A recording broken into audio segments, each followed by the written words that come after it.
नमस्कार, the wire में आपका स्वागत है। मैं हूं आरफा खानम शेरवानी। पिछले कुछ हफ्तों से भारत में जिस तरह का सामाजिक और राजनीतिक माहौल नज़र आ रहा है वो किसी भी भारतीय को परेशान कर देने के लिए काफ़ी है।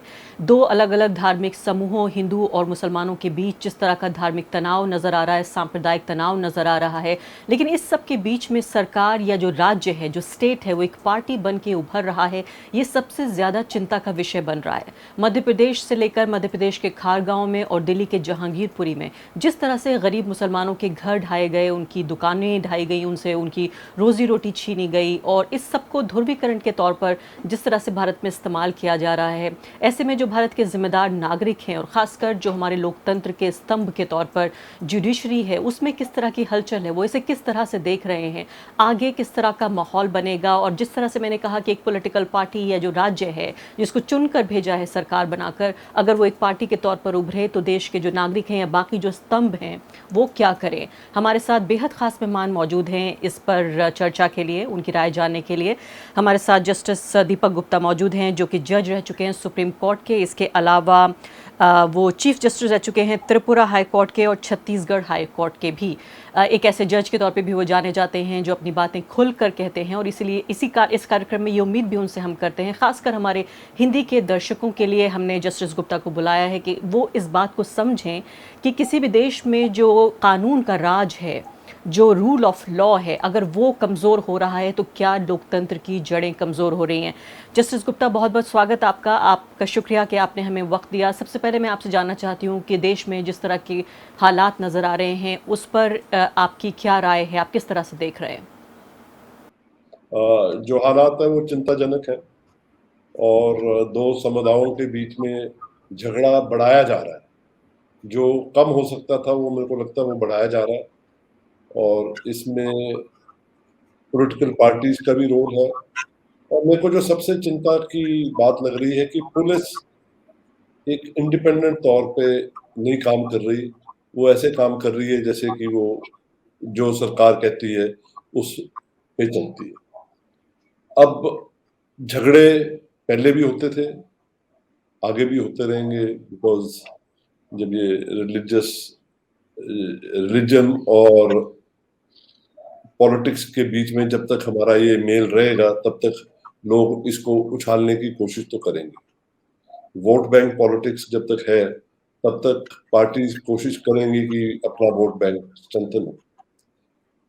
ठीक तो नहीं है, पर वी आर आई मीन ये इतनी जल्दी ठीक नहीं होने वाला। पर जो सबसे ज्यादा चिंता का विषय है कि अब जैसे कई जगह पे, खासकर यूपी, दिल्ली में भी हुआ, ये जो बुलडोजर राजनीति चलाई जा रही है, जो आप समझते हैं कि जो लोग गलत हैं उनके घर ये कह के कि वो अवैध रूप से बनाए गए हैं, उनको उखाड़े जा रहे हैं, घरों को उखाड़ा जा रहा है। अब अगर घर अवैध रूप में बनाए गए हैं तो ऐसे कैसे होता है कि जी जैसे ही कोई ऐसी घटना रचती है तो उसके 2-4 दिन के अंदर अंदर ही सारी एक्शन ली जाती है। अगर वो घर अवैध रूप से 20 या 30 या 25 साल से चल रहे थे तो वो एक दिन में क्या हुआ कि वो उनको एक दिन उखाड़ना पड़ रहा है, और बिना नोटिस के नहीं उखाड़े जा सकते। आपने बोला कि जी कानून सबसे ऊपर रहना चाहिए। हमारे संविधान के अंदर अगर जो सबसे इंपॉर्टेंट चीज है मेरे हिसाब से वो है the concept of the rule of law. Rule of law का मतलब क्या है कि कानून सबसे ऊपर है, राजा से ऊपर भी, पार्टी के ऊपर भी, सबके ऊपर कानून है। और अगर कानून सबसे ऊपर है तो ये चीजें नहीं हो सकती, और हो रही है। ये चिंताजनक है कि ये चीजें, ऐसी चीजें हो रही है। अब कल मैं, I don't know how far it is true, कितना सत्य है इसमें, पर कल मैं पढ़ रहा था एक पेपर में कि कोई हिंदू लड़की ने किसी मुस्लिम लड़के के साथ शादी की, अपनी मर्जी से शादी की, पर जब तक वो कोर्ट में गई तब तक वो जो मुस्लिम लड़का था उसके फादर की दुकान, उसके भाइयों की दुकानें ये सब ये बोल के कि वो अवैध है, वो गिरा दी गई। कोई भी कानून, जहां तक मेरी नॉलेज है और मेरे को भी 42 साल हो गए इस प्रोफेशन में, कोई कानून ये नहीं कहता कि आप किसी का मकान एज पनिशमेंट उसको तोड़ सकते हो। किसी का मकान, किसी की संपत्ति जो है, अगर वो अवैध भी है तो उसका एक कानूनी जरिया होता है करने का। अगर वो अवैध है तो उसको आप नोटिस दीजिए, उसको टाइम दीजिए। आज भी आपने एक जस्टिस के.एम. जोसेफ के बेंच ने आज सुप्रीम कोर्ट में दिल्ली की सरोजिनी नगर के झुग्गियों के बारे में बोला कि एकदम कैसे उनको आप खाली करा सकते हो, आप उनको कुछ टाइम दीजिए। तो ये I I it's worries me a lot. It's not, what is happening is not right. आप ये कह रहे हैं कि जो हो रहा है वो ठीक नहीं है और आपको चिंता होती है एक पूर्व जज होने के नाते, एक भारत के जिम्मेदार नागरिक होने के नाते, और ख़ासकर एक ऐसे व्यक्ति होने के नाते भी जो कि जिसका रूल ऑफ लॉ में पूरा विश्वास है। मैं आपसे सिलसिलेवार तरीके से दो घटनाओं पे पूछना चाहती हूँ कि इसमें जो कानूनी पेच है, दर्शकों को ये भी समझना बहुत ज़रूरी है जस्टिस गुप्ता, इसलिए भी क्योंकि लोगों में जो पूरा एक व्हाट्सएप कल्चर है जिसमें सिर्फ और सिर्फ जो पॉलिटिकली मोटिवेटेड फॉरवर्ड्स हैं वो पढ़े जाते हैं, अखबार आप जानते हैं वो भी राजनीतिक रंग में रंगे हुए हैं। पूरी तरीके से मीडिया का रोल आप देखिए कि रवांडा रेडियो बन चुका है भारत का मीडिया। तो बहुत मुश्किल है जो सही सूचना है वो आम दर्शक तक पहुंचे ताकि एक पब्लिक ओपिनियन बन सके। और मैं अपनी एज ए कम्युनिकेटर, एक पत्रकार के तौर पर अपनी जिम्मेदारी मानती हूं कि आपके जैसे लोगों को कार्यक्रम में लेकर आऊं ताकि एक सही पर्सपेक्टिव दर्शकों तक पहुंचे। मैं आपसे ये जानना चाहती हूँ, जब आप ये कह रहे थे कि पुलिस अपना रोल एक स्वतंत्र रूप से जो भारत के संविधान के तहत जो किसी सियासी आका की जो आदेश हैं वो पालन करना पुलिस का काम नहीं है, बल्कि जो उसकी जिम्मेदारी है वो आम नागरिक के प्रति है। जब आप ये देख रहे हैं कि पुलिस और एडमिनिस्ट्रेशन जब एक तरफा साइड ले रहे हैं एक ख़ास तरह के लोगों की, एक ख़ास तरह की राजनीति की, तो आपको क्या लगता है? मैं मध्य प्रदेश के खारगोन का मैं जिक्र लेना चाहती हूँ क्योंकि वहाँ से शुरू हुआ ये बुलडोजिंग जो शुरू हुई, कि इसमें जो कलेक्टिव पनिशमेंट की जो पूरी ये कोशिश नज़र आ रही है कि अगर मान लेते हैं कि वहीं 2 दिन पहले तनाव था दोनों समुदायों के बीच, जो रामनवमी का जुलूस मुस्लिम इलाकों से होकर गुजरा, और 2 दिन बाद ये कहा गया कि ये लोग पत्थरबाज थे और इसलिए इनके घर ढा दिए गए। मेरे सवाल के 2 हिस्से हैं। पहली बात, तो क्या ये कानूनी तौर पर जायज़ है कि अगर ये प्रशासन समझता है कि वो पत्थरबाज थे, पहली बात तो क्या प्रशासन ये तय कर सकता है अदालत में जाने से पहले कि वो पत्थरबाज थे या नहीं? और अगर ये साबित हो गया कि वो पत्थरबाज हैं या उनमें से उस घर में से एक व्यक्ति पत्थरबाज है, तो क्या पूरे घर को ढाया जा सकता है? नहीं, इसमें कोई दो राय हो ही नहीं सकती। पहली बात कि प्रशासन ये नहीं तय कर सकता कि किसने कानून को तोड़ा है। वो काम सिर्फ न्यायालयों का है, प्रशासन का नहीं है।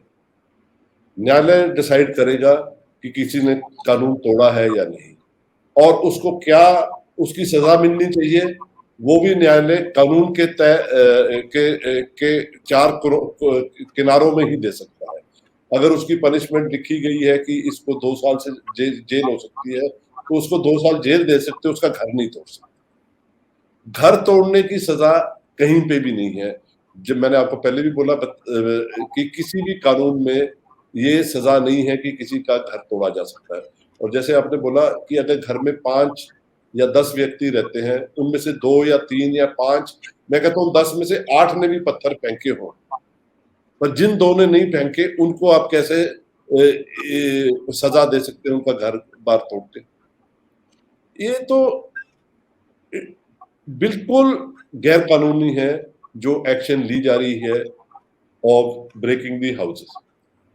जो दूसरी तरफ से जो तर्क दिया जाता है वो ये दिया जाता है कि जी ये घर अवैध है। उसके लिए कानूनी कार्रवाई हो सकती है। अगर किसी ने घर अवैध गवर्नमेंट लैंड पे इंक्रोचमेंट करके बनाया है या गैर कानूनी तरीके से घर बनाया है, और उसका भी हर एक म्यूनिसिपल एक्ट में, हर एक लैंड रेवेन्यू एक्ट में एक तरीका दिया गया है कि उस आदमी को या उस औरत को नोटिस दिया जाएगा, कुछ समय दिया जाता है जवाब देने के लिए। वो भी ऐसे नहीं कि आप घर में बैठ के डीएम साहब या एसपी साहब डिसाइड कर लें कि ये हमारे तरह से इन्होंने कानून भी तोड़ा और इनका घर भी अवैध है तो हम उखाड़ दें। बिना नोटिस के ये नहीं किया जा सकता। कोई भी कानून नहीं कहता कि बिना नोटिस के दिया जा सकता कर सकता। और इसमें मैं आपको उदाहरण भी देना चाहती हूँ कि एक महिला का, ऐसी महिला का भी घर तोड़ा गया जिसका पीएम आवास योजना के तहत घर बनाया गया था। तो ये उदाहरण है कि क्या पीएम की जो स्कीम चल रही है उसके तहत क्या गैर कानूनी जगहों पर घर बन रहे हैं। दूसरा एक केस ऐसा भी आया कि एक ऐसे व्यक्ति को पत्थरबाज कहा गया जिसके दोनों हाथ ही नहीं हैं। वो व्यक्ति मेरे को जी हाँ। सॉरी, मेरे को इन इन दो पर्सनल ये जो दो आपने उदाहरण दिए, मेरे को इनकी कोई नॉलेज नहीं है, पर अगर ऐसा हुआ तो गलत हुआ, इसमें कोई दो राय नहीं हो सकती।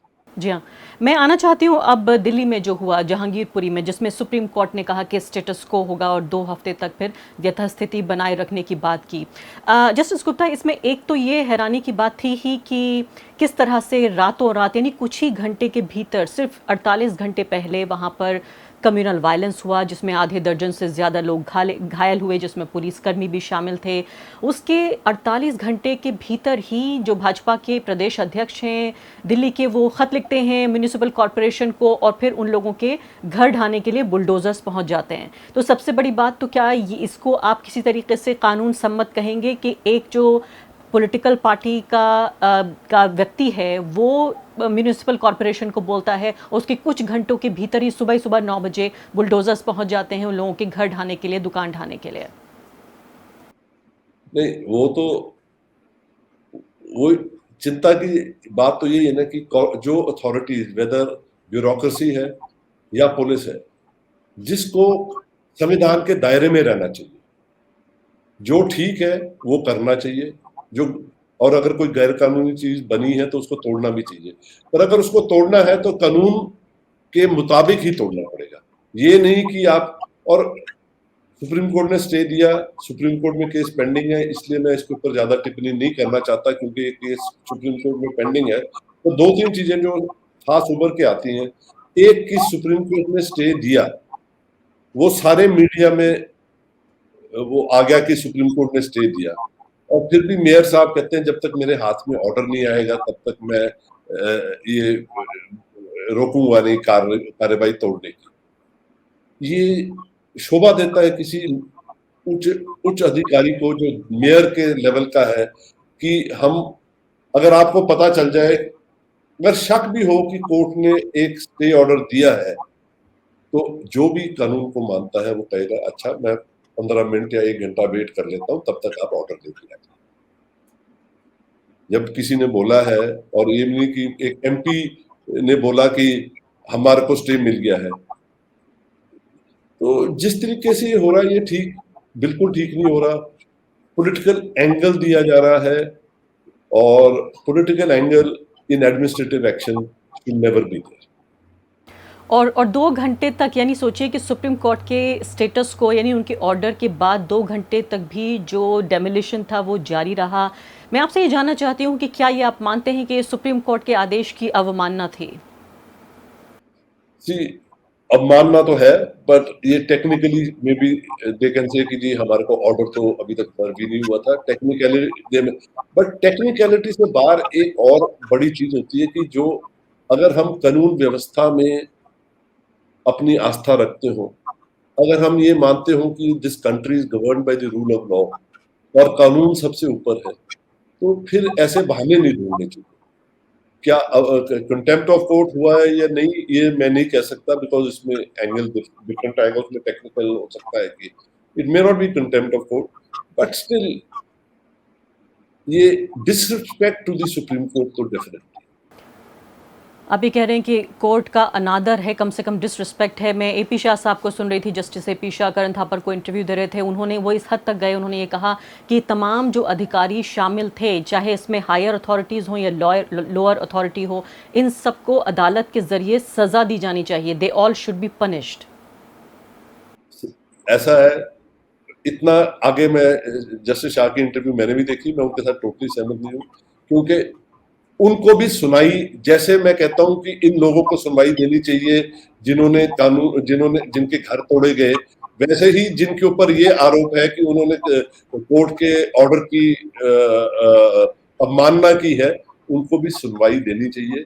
और अगर कोर्ट इस नतीजे पे पहुंचता है कि एक्शन जरूर होना चाहिए मेरे हिसाब से भी, पर अगर कोर्ट को ही पहुंचेगा इस नतीजे पे कि कंटेम्प्ट हुआ है या नहीं, आप या मैं नहीं डिसाइड कर सकते कंटेम्प्ट हुआ है, वो जुरिडिक्शन सिर्फ कोर्ट। और ये संज्ञान भी कोर्ट को लेना चाहिए, ये संज्ञान कोर्ट को लेना चाहिए कि हमारा अनादर या कोर्ट हमारी को अवमानना हुई है। कोर्ट के पास ये मामला है, जो मैंने अखबारों में पढ़ा है, और कोर्ट ने I think justice Nageswara Rao ने कुछ बोला तक भी था कि, और जस्टिस गवई ने के बेंच ने, कि हम इसके ऊपर हम एक्शन लेंगे हमारे पास जब पूरे फैक्ट्स हैं।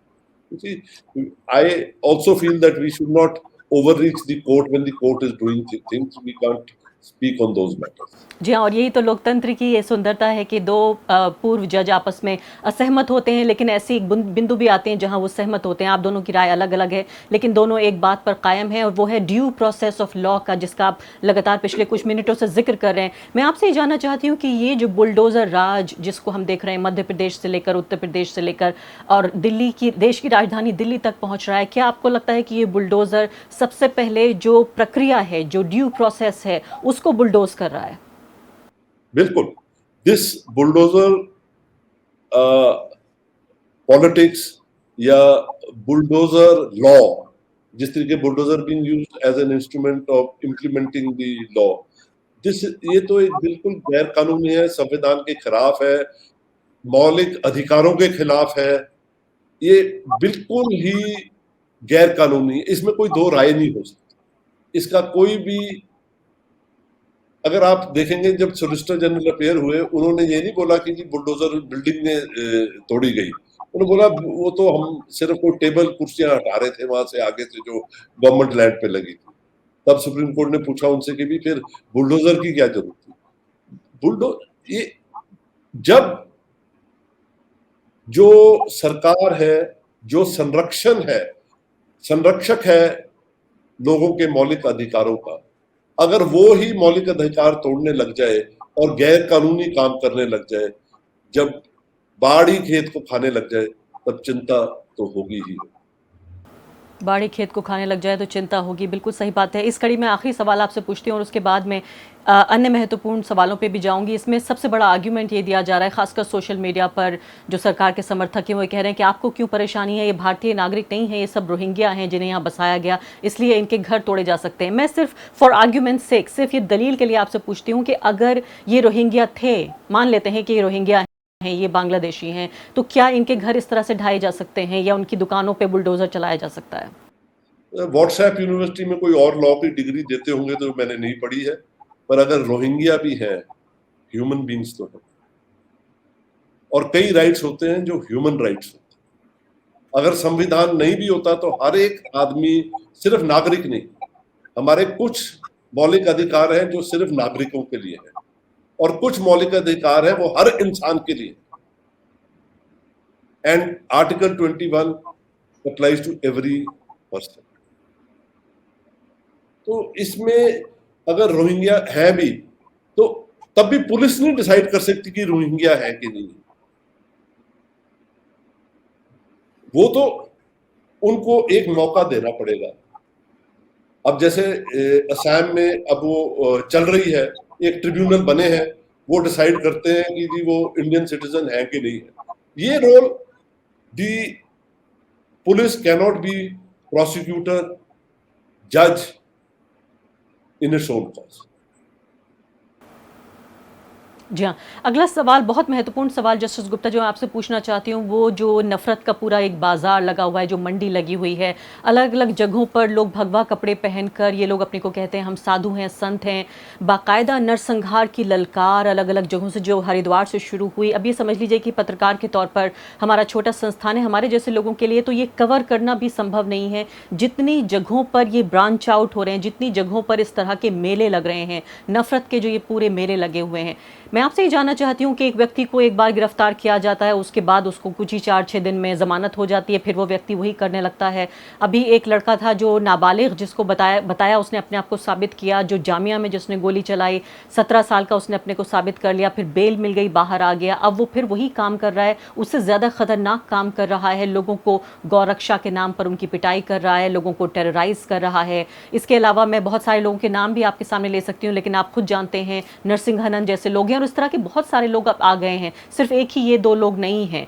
ऐसे में आप अदालतों का रोल किस तरह से देखते हैं, जब सरकारें हम देख रहे हैं, पॉलिटिकल पार्टीज हम देख रहे हैं, जो सत्तारूढ़ दल है वो सपोर्ट कर रही है, क्योंकि ये पूरा जो भगवा परिवार है कहीं ना कहीं उनकी पॉलिटिक्स के लिए वो सुइटेबल है। ऐसे में अदालतें क्या करें?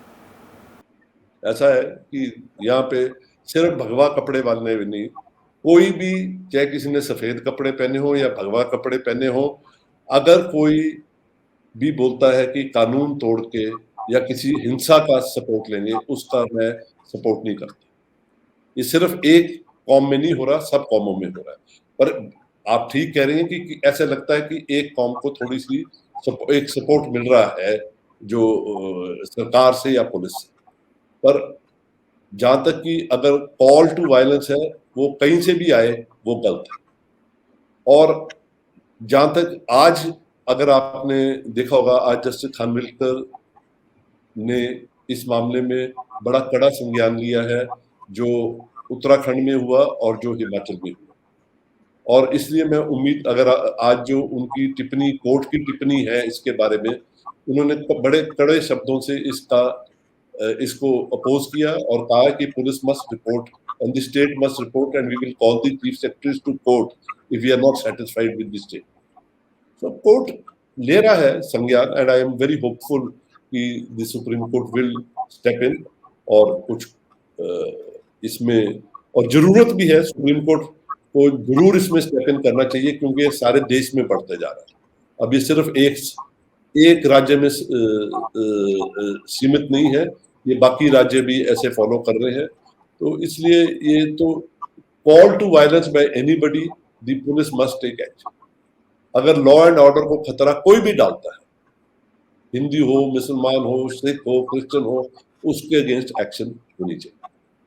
और जितना किया जा रहा है अदालतों की तरफ से, आप ये कह रहे हैं आपको उम्मीद है कि और बेहतर होगा, या आपको लगता है काफी है जितना किया जा रहा है? मेरे हिसाब से आई थिंक अदालतें ज्यादा कर सकती थी, खासकर लोअर कोर्ट्स हमारे थोड़े इस मामले में जितना कर सकते थे नहीं कर रहे। पर आज जो मैंने बयान, जो अखबार अभी नेट पे ही, सोशल मीडिया पे ही पढ़े हैं, जो जस्टिस खानविलकर और आई थिंक जस्टिस खानविलकर के स्टेटमेंट्स हैं, they give hope that the Supreme Court is now taking this matter better. गंभीरता से ले रहा है अदालत इस बात को, और खासकर हमने देखा कि जहांगीरपुरी के मामले में भी उन्होंने यही कहा कि हम बहुत गंभीरता से इस बात को देख रहे हैं। आखिरी सवाल मैं आपसे पूछना चाहती हूँ, क्योंकि इस पूरा जो ये माहौल दिख रहा है, इसमें मीडिया का एक बहुत बड़ा रोल है। मैं एक पत्रकार के तौर पे, मुझे एक प्रोटेक्शन है अब संविधान की तरफ से कि मुझे फ्रीडम ऑफ स्पीच है, मैं वो बोल सकती हूँ जो मैं बोलना चाहती हूँ। लेकिन इसी के साथ साथ जो अब्यूज़ दिख रहा है, जिस तरह से जो ये पूरी नफ़रत का माहौल है, चाहे जो ये लोग जो कर रहे हैं अलग अलग जगहों पर, धर्म संसद के नाम पर कार्यक्रम कर रहे हैं, फिर वो टेलीविज़न पे एयर होते हैं, फिर जिस तरह से एंकर्स हम देख रहे हैं, रिपोर्टर्स, वो मैदान में आके बाकायदा बैटिंग कर रहे हैं एक पॉलिटिकल पार्टी के लिए, एक आइडियोलॉजी के लिए जो संविधान के खिलाफ है, लोकतंत्र के खिलाफ है। ऐसे में हमारे पास क्या ऑप्शंस हैं? फ्रीडम ऑफ स्पीच बनी रहे, इसके साथ साथ ये लोग अब्यूज़ ना कर पाएँ उसको। Freedom of speech is sacrosanct. तो मैं इसमें बड़ा मेरा व्यू इसमें बड़ा स्ट्रांग है कि फ्रीडम ऑफ स्पीच होनी चाहिए, बट उसके साथ एक रिस्पॉन्सिबिलिटी भी आती है। फ्रीडम ऑफ स्पीच जो हमारे को दी गई है संविधान के तहत, उसमें कुछ और भी बोला गया है कि morality, public law and order, अगर इनका उल्लंघन होगा तो आपकी फ्रीडम के ऊपर बैरियर्स लग सकते हैं। अब ये जो फ्रीडम ऑफ स्पीच का मिसयूज जो है, बट अगेन इसमें मेरा थोड़ा सा, शायद मैं आपसे ऐसा असहमत हूं कि ये अगर हम इन्हीं को, अथॉरिटीज को डिसाइड करने को दे दें कि क्या स्पीच गैर कानूनी है, तो आप लोग ही मुश्किल में पड़ जाएंगे।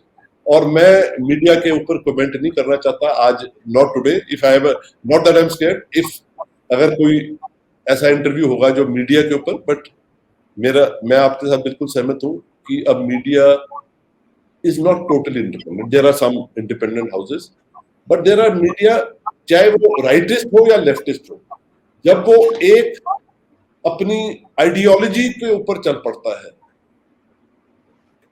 तब थोड़ी मुश्किल होती है। अब राइटिस्ट मीडिया आजकल हावी है, most of it is the right wing media, but even the left wing media also does not portray sometimes what is happening on the other side.